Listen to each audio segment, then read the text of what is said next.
अस्सलाम वालेकुम, this is Saeed. Drama खई की लास्ट एपिसोड हमने देखी है। बहुत कमाल की आउटस्टैंडिंग एपिसोड थी और इस एपिसोड में हमें बहुत बड़ा सबक मिला है। इस पे भी हम अभी बात करेंगे, लेकिन उससे पहले मैं आपको बता दूं कि पाकिस्तान की हिस्ट्री में हमने आज तक ऐसा कभी कोई ड्रामा नहीं देखा जिस तरह का ये खई ड्रामा था।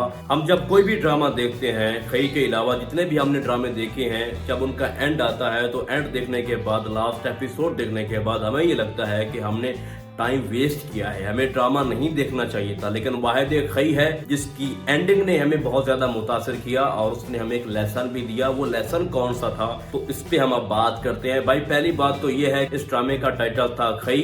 खई मीन के उस वक्त तक बदला पूरा नहीं होगा जब तक उसका आखिरी बंदा भी दुश्मन का खत्म ना हो जाए। इस ड्रामे से हमें ये सबक मिला है कि खई या कोई भी खानदानी दुश्मनी है, उससे किसी को कोई फायदा नहीं होता। दो खानदानों का ही नुकसान होता है और दो खानदान इस ड्रामे में खत्म हो गए, आपने अपनी आंखों से देखा। हालांकि दरवेश ने माफ भी कर दिया था, लेकिन उन्होंने माफी नहीं दी, उन्होंने उनकी इज्जत पे वार किया। और उसके बाद जिस तरह दरवेश ने अपनी बेटी की शादी नहीं करवाई और फिर वो आए और जबरदस्ती उन्होंने उसको वहां से घसीट के ले गए और उसके बाप को भी मार दिया, जमदा के भाइयों को भी मार दिया। तो ये बहुत मुश्किल होता है एक लड़की के लिए कि उसकी आंखों के सामने उसके बाप को मार दिया जाए, उसके नौजवान भाइयों को मार दिया जाए, और फिर किस तरह वो एक्सेप्ट कर सकती है उस शादी को। तो बड़ा मुश्किल से वो अपने खई की तरफ बढ़ रही थी और उस इम्तिहान में जमदा कामयाब हुई और स्लोली उसने पूरे खानदान को खत्म कर दिया। और जो सीन था चनार खान और जमदा का, बहुत इमोशनल सीन था। जो उनकी कन्वर्सेशन थी बहुत हार्ट ब्रोकन थी और जिस तरह से वो अब हाथ जोड़ के माफी मांग रहा था चनार खान के, मुझसे गलती हुई है, और बार बार मोहब्बत का नाम, भाई इसको मोहब्बत कहते हो? मोहब्बत तो इज्जत देने का नाम है।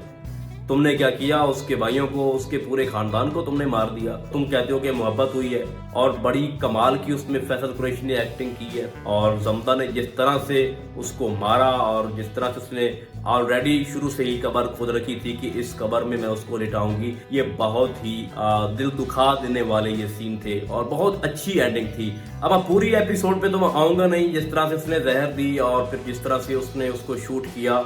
और बहुत से लोग ये कह रहे थे कि एजाज को भी जमदा मार देगी, लेकिन मैंने पिछले रिव्यू में भी आपको बताया और आज तक मैं हर रिव्यू में बताता हूँ, जो भी खई का करता हूँ रिव्यू, तो उसमें ये मैंने बताया हुआ था कि एजाज को जमदा नहीं मारेगी, वो मासूम बच्चा है, उसको नहीं मारेगी। अब आगे जो स्टोरी जमदा ने बयान की है कि वो कराची आ गई, उसके बाद उसकी मॉम की भी डेथ हो गई, अब उसी एजाज को जमदा पाल रही है। यहाँ पे एक बहुत ही मुश्किल चीज बताई गई है कि एक लड़का जिसको ये पता है कि इस औरत ने मेरे पूरे खानदान को खत्म कर दिया, वो उसके साथ रह रहा है। ये भी एक बहुत मुश्किल काम होता है किसी भी लड़के के लिए, और एक औरत उस लड़के को पाल रही है जिसके बाप ने, जिसके दादा ने उसके खानदान को खत्म कर दिया था। तो इन दोनों का एक साथ रहना बहुत ही मुश्किल होता है रियल लाइफ में किसी के लिए भी। लेकिन उन्होंने ये दिखाया है ऐसा सब कुछ करके कि चाहे जो कुछ भी हो जाए, हमें मिलजुल के रहना चाहिए, खई खत्म होना चाहिए, खानदानी दुश्मनियां नहीं होनी चाहिए, इनको किसी न किसी जगह पे पीछे रख देना चाहिए और हमें आगे की तरफ चलना चाहिए, हमें अपने बच्चों के फ्यूचर को देखना चाहिए। तो उम्मीद करता हूँ कि आपको मेरा ये रिव्यू बहुत अच्छा लगा होगा और मैं रिकमेंड करूंगा कि जिन लोगों ने ये ड्रामा नहीं देखा वो लोग ये ड्रामा देखें। बहुत अच्छा और बहुत इंटरटेन करता है ये ड्रामा में। अब चूंकि ये ड्रामा खत्म हो चुका है तो हम आपको बहुत जल्द मिलने वाले हैं किसी और ड्रामे के नए रिव्यू में। तब तक के लिए अल्लाह हाफिज।